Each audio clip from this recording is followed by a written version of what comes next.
All right, welcome back to the channel, subscribers. I'm going to talk about a fight that is coming up at the end of December, a little bit off of people's radar because of this heavyweight fight coming up this weekend, but it is Jermell, Charlo, and Tony Harrison. Charlo, who's fighting this week, talked about Jermell in this upcoming fight, saying how he's preparing differently. Let's talk about that, man, and the fight that I think could really is the fight that I've been looking forward to more than any this entire year. Let's talk about that in this video.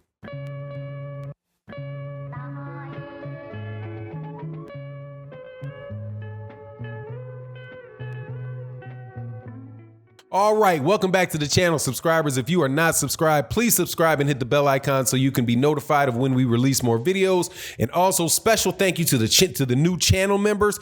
I hope you accept my invitation, long-standing subscribers, to join the channel and support the cause. Also, thank you very much to everybody that supports the cause on Patreon and the live streams that we do Monday through Friday and OG Boxing Talk. So every Sunday morning, 8 a.m. Central Standard Time with Blood Boxing, KQKC Boxing, Trap House Boxing, and the boxing historian Curtis Anderson, where we have a very mature and a nice, large, mature audience of boxing fans where we wrap up the week and talk about the goings on. All right, man. Jermell Charlo, the former WBC 154-pound champion, is going to be fighting the current 154-pound champion named of Tony Harrison out of Detroit in a rematch that happened just about a year ago that I thought was, man, one of the biggest upsets of the year, if not the upset of the year. I didn't really think. Now, I scored that fight. I thought Jermell Charlo did enough to beat Tony Harrison. But like I tell everybody that comes by the page complaining about Tyson Fury scores or complaining about Gennady Golovkin having beat Canelo Alvarez, you don't get a vote, homie. You don't get a vote. The judges are the ones that say who won the fight. So it is what it is. Whether you can like it, or you can like it, or you can lump it. It is what it is.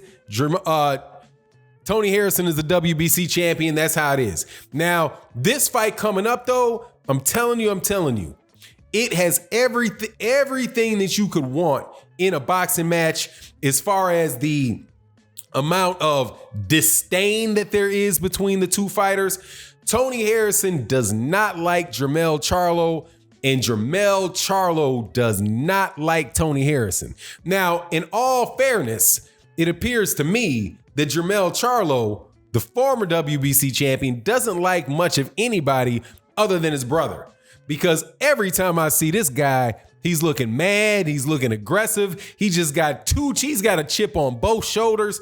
So he always brings an air of just, I don't like you, I really want to hurt you to the game. Tony Harrison, on the other hand, man, Tony Harrison is like he's like pure comedy, man. If there was a war of words between the two of these fighters, which there have been, Tony Harrison is going to win that. Tony Harrison's going to win that all day, man. All day, every day, telling the dude to shut up, asking him why he's showing his ankles, all kind of funny stuff. But the truth of the matter is, man, when they get to this fight, I see Jermell handling his business, man. And his brother Jermall, who's not training for a fight, he's going to be fighting the day after tomorrow against Dennis Hogan, the same Dennis Hogan that had a very tough fight at 154 pounds, or gave Jaime Munguia a very tough fight at 154 pounds. A lot of people believe that he beat Jaime Munguia, but then again, like I said, the scorecards are what the scorecards are. Jaime Munguia won, but now Dennis Hogan is moving up to 160 pounds to fight Jermall Charlo. Now, note the similarities here are to last year, where Jermall Charlo was fighting, I do believe Jermall Charlo was fighting Matt Korobov on the same card that Jermell Charlo fought Tony Harrison.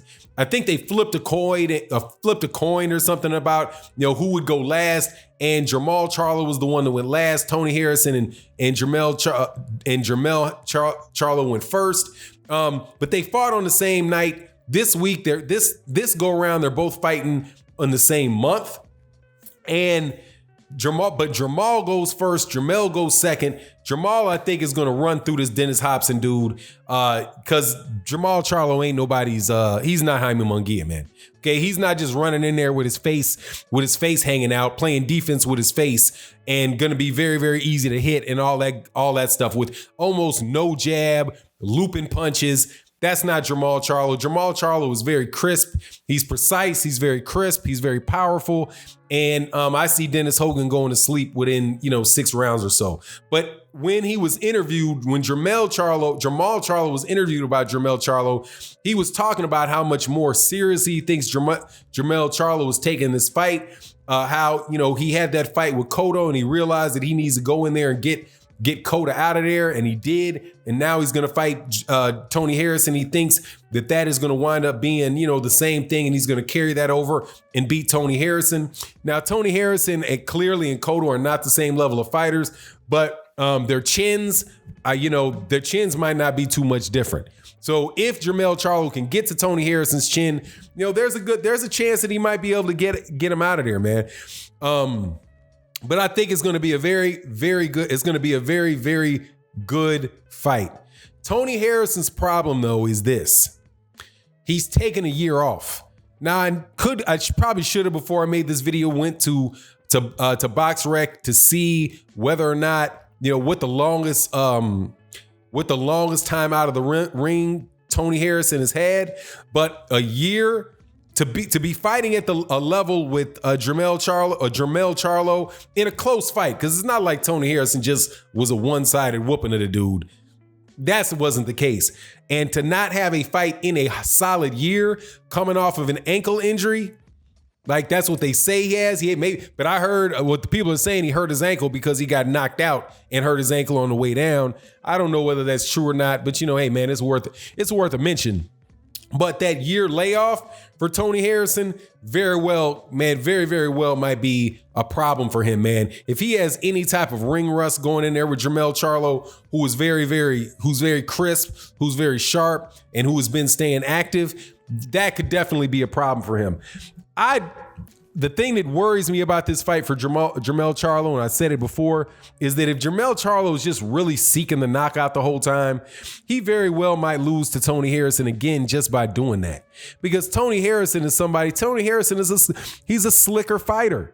He's got very good. I mean, he avoids punches very well. He's got a nice jab. He's got a nice 1-2. And he might just Jermell might wind up putting himself in the same situation he was in last time, where he was continually the one being aggressive, looking for Tony Harrison, trying to take Tony Harrison's head off. But, Tony Harrison just being able to then score off of his aggression, which means that Tony Harrison could win of the judging criteria, which are, clean, effective punching, defense, and effective aggressiveness, that he very well could win points on ring generalship and defense, while Jermell Charlo was failing to be effective in his aggression.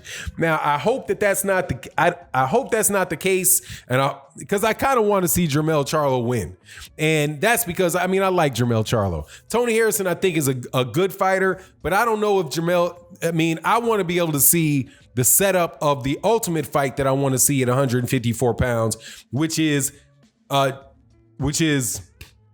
J-Rock and Jermell Charlo.